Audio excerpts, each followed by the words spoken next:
This is Dave Campfield of the COMMACK Public Library, and I am sitting here with Mr. Sherman Carll, who has been a resident of COMMACK, I believe since, is it 1923? Actually, 1929. I spent my first 4 years in East Northport on a farm that my maternal grandfather rented. So how long had your family lived out here, and what brought them to COMMACK? The Carll family had gotten a grant from the before the Revolution. They had property from under the Crown from 1901. I don't know that this property in COMMACK may or may not have been part of it. What is the Carll heritage? I believe Scottish. Scottish family. So what are some of the things that we should know about the Carll family? Well, they farmed here for a long time. In 1906, I believe, the W.R. Grace steamship family, they purchased 1,000 acres from my grandmother, which she had inherited through her husband. There was a mortgage.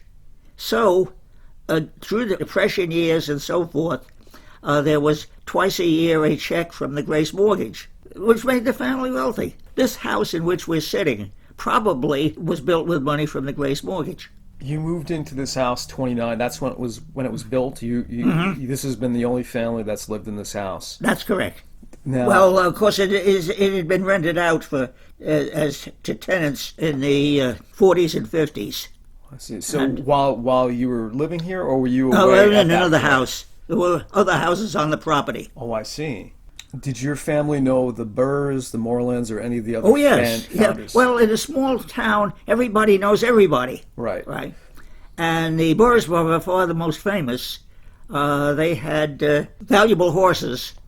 Some president came to visit them to observe the horses. Wow.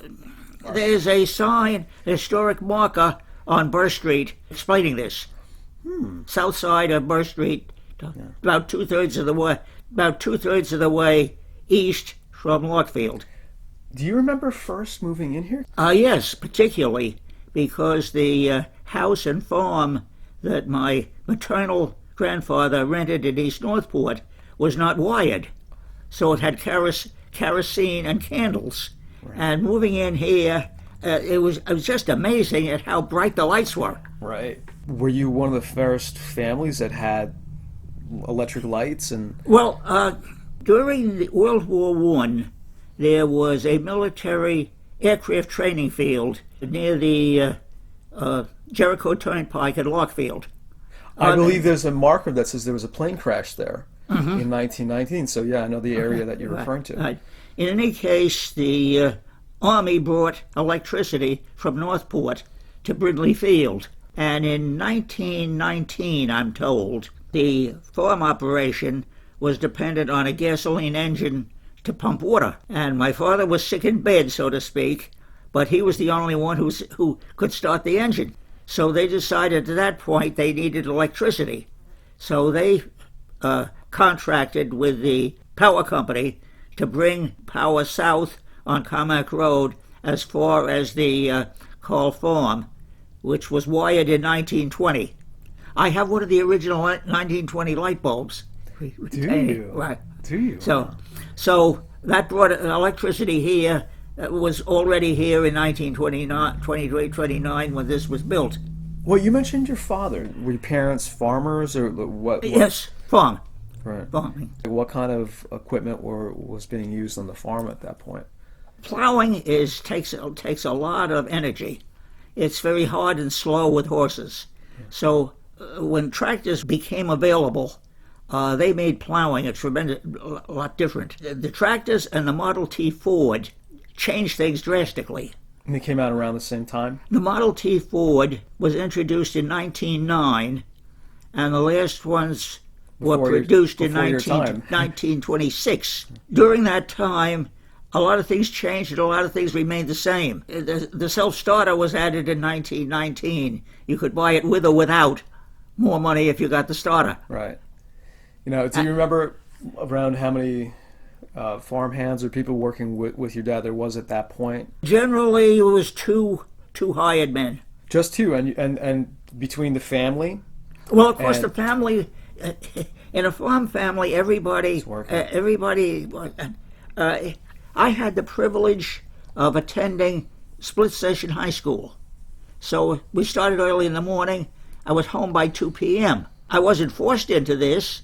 I participated in the afternoon milking, right. which made it go easier, quicker. 2 employees did the milking, and I carried the milk out to the milk house to strain the cow hair out of it, get it through the cooler, get it in the cans and into the refrigerator. So it was primarily a dairy farm, or was a more The Carlls were dairy farm. Right. My mother's people, the Bennetts, were potatoes. I was being asked what the property looked like before the library was next door. Okay, it was an old house. My father's first family was the Strong family. My grandfather's first wife was a Strong. She had 2 brothers, Silas and Treadwell. This is the Treadwell farm property, and that old house was part of it. That was Uncle Treadwell's house. He survived his sister, and I guess he had a good relationship with my grandfather. In any case, it was really an architectural gem, but it was never modernized, and it burned partly, and the library people acquired the property. So The library's been a good neighbor. That's nice. They're going to be very happy to hear that. Do you remember around that when that was? Was the 50s? I would say probably burned in the 60s. 60s. I'm also being asked about COMMACK Road. You know how COMMACK Road, please. Right. One O and 2 M's. Well, I'm a creature of habit. I think it's evolved Yeah, into I'll never win on this. I may be the last one to die saying COMMACK, but This actually leads to another question. So the proper pronunciation, as it was initially told to you, was COMMACK. okay. As I said, before the mail came on the mail train, it came, I suppose, by horse along what's now Jericho Turnpike. And on the route was Coram, C-O-R-A-M, and COMMACK, C-O-M-A-C. So the post office decided letters sometimes entered in the wrong place and had to be transferred. So they decided to solve the problem by making COMMACK a longer word. So it went from C-O-M-A-C to C-O-M-M-A-C-K. The word was longer and the mail sorting was easier. Now the oldest people that I've met said COMMACK, C-O-M-A-C. We never had the double O. That came with the Brooklynese people. Right. Did you say there was a real estate broker, someone from Brooklyn in particular, who kept calling it COMMACK? That's correct. The first salespeople, the buyers came from Brooklyn for the most part, and the salesmen came from Brooklyn, and the salesmen did not read phonetically. So these people bought the property from a salesman who mispronounced it, and they changed the pronunciation. They overwhelmed us. And do you know where the word COMMACK came from? Was it Native Americans? Do you know the origin of it? It's supposed to be Native American, but I don't know any Specific. great detail. Now, referring to the road that's right outside your house, so how has that changed over the years? I imagine it was much more narrow when you're here, Yes. or was it a dirt road? Like, By 1929, when we moved here, the Model T Ford predominated, but there were old-timers who never converted. There were people who stayed with the horses. right? The conversion took place slowly. Now, the road as it properly configured was different. It was much closer to the house. I could show you where. It had an S bends in it between the northern portion and the southern portion, and this was no problem with the horses and the Model T Ford. But a big change came when New York State built Pilgrim State Hospital in about 1930. Well, it was the Depression, and this was state jobs. It was a great place to work. People came from all over to work there. And at about this time, the automobiles changed. The Model T gave way to the Model A Ford. Chevrolet was selling a 6-cylinder vehicle. The vehicles got more powerful suddenly. Alcohol became now legal. So the hospital paid twice a month, and after payday there was great celebrations. And with the faster cars and the S-bends in the road, there were a series of fatal accidents. So it's a county road. They decided to straighten it. So they straightened it part way. That helped some. They straightened it again, which moved the road away from this house. What was school like back then? That I can give you a history. What is now the COMMACK School District was originally 2 school districts, one north and one south. The North School was at the northern extremity of the COMMACK Cemetery. The South School was on the lawn out here. I think it's 1901. I'm not actually sure of this. They may have better information than I do. In any case, they split into 2 districts. And the one-room school, which Marion probably attended, was total. The Borlands got it, maybe by default. And it may have been on my grandfather's property. But if you had the school happened to be on part of your property, that was an advantage, not a disadvantage. Right. Well, and you remember all your teachers in oh yes, elementaries. Now, apparently 1901, they built a 2-room school, which was located on the south side of the turnpike, where Pep Boys is now or was. By 1922.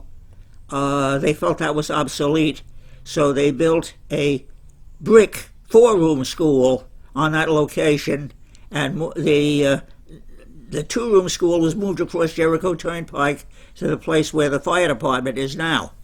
Of course, when all the people came in the early 1950s, all these buildings were way too small, and we went into a binge of building new schools. Well, actually, I'm not familiar with that term, split session. I mean, maybe it's something that's part of the language that I'm just not as. I just happen not to be familiar with. I was fortunate to have the morning session. Right. So the bus picked me up at 7. School was finished by about 1:30 in the afternoon. So this left the afternoon free for other activities. It wasn't poor. The science department in Northport High School was wonderful. 3 very talented teachers. I'll always be in their debt. I was able to get that without putting in the normal school day. Now, when we were left out, the other session came in, and they ran until late in the afternoon. So you're saying the school bus would pick you up. Now, at that point, COMMACK was not the population center that it is now. Was it a little bus? Was it a big bus? I'm trying to visualize, I guess in the 1930s, what a Long Island school bus would look like. Okay. To begin with, the 20s, I'm sure, the kids had to walk to school. However, we didn't have a high school. So they contracted with Northport Transportation to send a bus to pick the high school students up in the morning and bring them back when school was finished. By 1936-37, the state mandated better transportation, and at that point the COMMACK School District hired Dan Halleck and his bus to provide transportation. I was the first one on in the morning. He was southbound. We went down to Bentonville Parkway, picked up a couple of kids, went north to the turnpike, went east to further east, and picked up the Vicos. Well, because you see out the window now, like the school buses, how they are today. Was it a yellow bus? Was it a smaller? It was a yellow bus, but much smaller. Much like a smaller yellow bus. And like, just how densely or sparsely populated at that point was there? Because right now we look out the window, we see houses pretty much everywhere and stores. I mean, so how many things were up and down? Somebody said that the road map, then, you bought them, ran from Rand McNally, and they listed COMMACK as having a population of 700. Now, whether or not that was Accurate. true, the school, the four-room, four-teacher, eighth-grade school that I went to, averaged about 10 kids per grade, 80 kids altogether. We were blessed with very capable, conscientious teachers. I remember the other day when I was speaking with you, you mentioned your first grade, your second grade, your third grade. You seemed to... The world was somewhat different then, and we spent a lot of time with these ladies. Yes. They spent a lot of time with us. It was only female teachers you had. Right. And discipline was somewhat different. I've been slapped by all four of them. Really? Never unjustly, and I have an affection for them. Yeah. When Mildred Beck died, maybe 15 years ago, she taught 5th and 6th. People who had moved away and so forth, her funeral was very well attended. She was And one of your... there was an opportunity for anyone who wished to get up and speak. I can remember what I got to compose something in a hurry. Okay, I get up. As 5th and 6th graders, we didn't realize that we were privileged to attend a superior institution. It was a superior institution because of the skill and dedication of the teachers. Thank you, Miss Beck. And forgive me, I'm probably retracing steps here, but the name of that school at that point Was the COMMACK Grammar School. COMMACK. It didn't become Marion Carll until they made Marion a celebrity. Yeah. And so what were the names of your other teachers? Mrs. Wyrock taught 1 and 2. Grace Hubbs taught 3 and 4, and managed to teach me long division. Mildred Beck taught 5 and 6, and Emma Lounsbury was principal, taught 7th and 8th, had a typewriter, which was the only one in the school had one typewriter. It had a mimeograph, which was for tests and so forth, and she operated that. She had a lot of skills. And you mentioned Hubbs, and I am very familiar with that name as there's a building called, named for her. I believe she was... Yes, there was. They eventually named a school for her. She taught my father. She taught me, and she didn't quite make it until our kids came along. But she was a fixture in the community. Yeah. She probably weighed 100 pounds. She was a wispy little thing. We had discipline. We had tough kids. Disciplinary problem. So a lot of kids would act out, and you said yourself included? She could slap you on the face. You couldn't see her hand. It went that fast. What she lacked in mass, she made up in speed. But you do it 5 minutes after you've been slapped, she's doing her best to help you. So how would kids act out? Because I know you said you got slapped yourself. Kids will be kids. They're noisy. They throw erasers. Still, I think that will always be the case so long as there's schools. So basically just getting rowdy. Yeah. But when we went to Northport High School, we were better prepared from our little school here. We were ahead of the kids who'd gone to more expensive schools in Northport. The personal involvement was so intense, When you got to the high school, at that point it's called... Northport High School. Northport High School. COMMACK paid the Northport School District so much per student as tuition. When you're there at that point, was that prepared you for your career? You ultimately worked at Grumman, so you feel like... Didn't you say you did some photography in school too? As the smallest kid in the class, I know something about prejudice. Being isolated on the farm here, I had no opportunity to gain any skills in, say, baseball. So this leaves me behind. Radio was a fascinating thing at the time. If you weren't an athlete, maybe you could get a kit and build a radio. The high school had a 16-millimeter sound projector, which was a fascinating piece of equipment at that time, So the physics teacher was in charge of that. Certain of us kids were deputized to use the 16 millimeter sound projector. So this was called the service squad. This was something that gave me an inclination to that sort of thing. Now, as I said, my grandmother ran everything to the narrowest 24 cents. When I finished high school, I started working the farm, but I was bored and lonely. And the Army Air Corps was running ads in the newspapers that if you volunteered, they would offer you some sort of technical training. This was a reason for me to enlist. And I took my tests at Camp Upton one morning between 2 a.m. and 6 a.m. They really ran everything around the clock. But 2 a.m. and 6 2 a.m. and 6 a.m. So you were out there very early. Right. And the fact that I had enjoyed high school physics and been exposed to farm machinery, I aced the mechanical aptitude test. So, for classification, they asked, well, what do you want to be? I said, I want to be an aircraft mechanic. Well, I said, no. We have an aircraft engine school in Flint, Michigan. It requires higher grades, and you have them. I'd advise you to take that.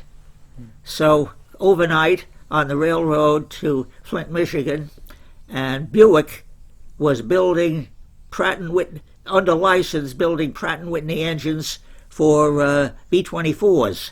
It was a wonderful school. Now, to backtrack a little bit, when you were growing up here, before you ultimately went away, so who were like your friends? I mean, who did you spend time with? The Bransomers they converted from farming into building, and my contemporary was Ed Bransomer.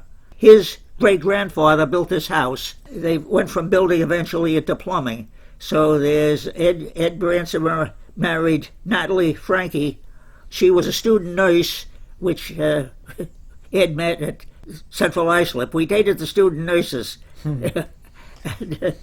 So that's Ed and Natalie. Wesley Knott, father was a real estate person here. Wes and Doris was also a local girl.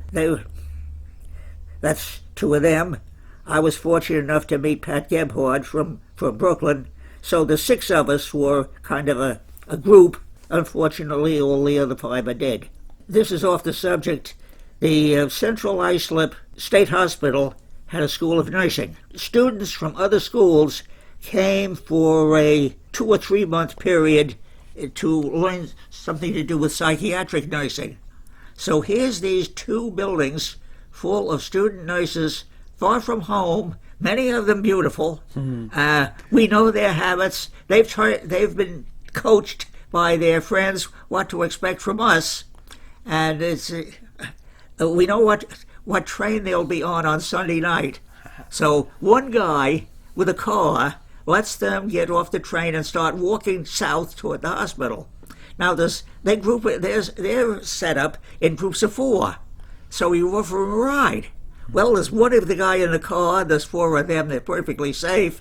You take them to the dormitory, you exchange names, then by about Wednesday you go to the commissary where everybody gathers in the evening and you're already introduced.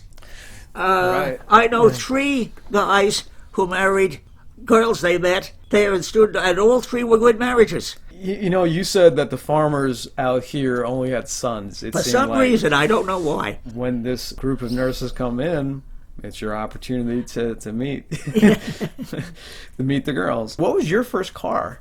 Well, I didn't. I drove the family cars some, but when I got out of the Army in 1946, everybody wanted new cars, and they hadn't built cars they built other things during the war years.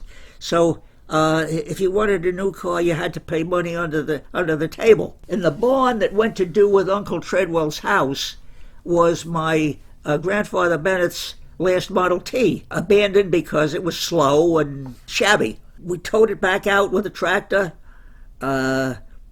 flushed the fuel system with fresh gasoline, towed it with a tractor, and it started. So I drove the T during the summer of 1946, as part of pay from my labor, I got a Jeep station wagon. I thought I sold the Model T for $150 and thought I was smart. You should have put it back in the barn and kept it as an antique. That was a stupid move. And what was that family car? You said you drove a family car. My mother drove the 1926 Model T. Her father, my grandfather, decided on bought a 1929 Nash. And this was a conversion because it had a selective transmission. It was different. Did they have the crank in the front of the vehicle? The crank was provided, but by the time the 29 Nash is come, everybody's using a self-starter. Right. The self-starter, I believe, you've heard of Kettering? I believe he's entitled to the introduction of the self-starter. There was a competing brand of cars called a Carter. A friend of Mr. Kettering helping a lady in distress. She needed to crank. She didn't retard the spark. It kicked and it hit Mr. Carter in the jaw. He died as a result. And at this point, Kettering decided we got to do something about making these cars safer to start. Cranks were dangerous. Well, I know that you're very technically knowledgeable. That was your profession. You had worked at Grumman, but were you in the military specifically during World War II? Did you get in before World War II and then found yourself? No, Pearl Harbor was December 7, 1941. I was still in high school. By October 15th, 1942, I had graduated, spent some time on the farm, and decided that the farm wasn't that much fun. Yeah. And the opportunity presented itself. Now, I'm not one of the people a lot of people won the war, and I should be grateful to them. I can't be a professional veteran because I got benefits instead. A contemporary of mine in high school, apparently he enlisted about the same time I did at the Basic Training Center in Atlantic City. They were pushing hard on volunteering for aerial gunnery. I wanted to do the mechanical stuff. My acquaintance George went for aerial gunnery. Unfortunately, George finished gunnery school, was in the earliest bombing of Germany from England, and I understand on the second mission the airplane didn't come back. So there's a tombstone in the cemetery in East Northport, but there's no body there. Right. They tended to do this. Sometimes you'll see this. I know one in the COMMACK cemetery, in the Burr plot. There's a mention of a Carl Burr McDowell. On the last line, it says buried in Belgium. So, but when it's World War II, you're doing a lot of the mechanics, airplanes, yeah, things like that. And by 46, the war's over. You come back home. The farm is not what you quite want. And I had a row with my grandmother. Oh, I see. And she's living here at that point. Yeah, not in this house, but right. But she was an active part of your life. She was certainly an active part of my life. So just kind of controlling. And she did me a favor in a way. Right. I didn't realize at the time. We finished the milking one afternoon, and she had to do with washing the pails and so forth. She insisted that my mother's people, the Bennetts, had coerced my father into drinking. And this wasn't true. They didn't drink at all. You take that back. That's not true. No, she insisted on it. I said, okay, get somebody else to milk your cows tomorrow morning. I'm going looking for a job. And I didn't know what I could find. So I thought I'd try the aviation first. And if that doesn't work, I'll have to start with the gas stations. So the first day, I applied at Republic. The skytyping people who were at that time in Massapequa stopped on the way back to at Zons Airfield in Amityville, where I knew some of the people. One of the partners hit him for a job, Jack Looney. Jack, I'm looking for a job. You got anything open? You see, I got a job for you. Be here tomorrow at noon.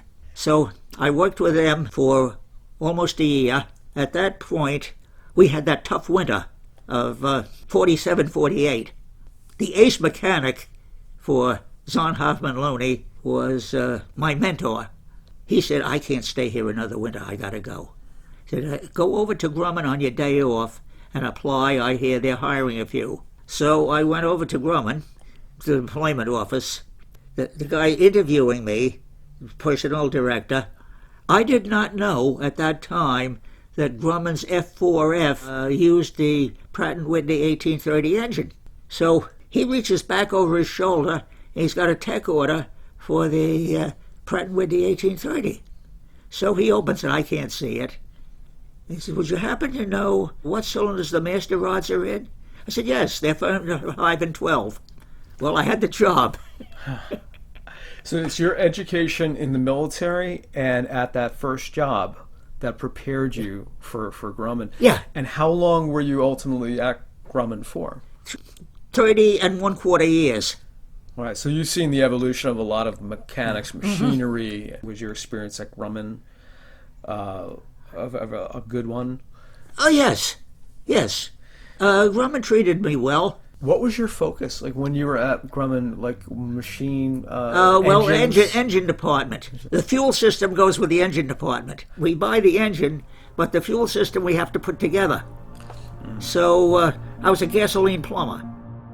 The interview continues on, so please listen for part 2, where Sherman gets into how he met his wife and a lot of the continuing history of COMMACK from the 40s all the way to the 2000s.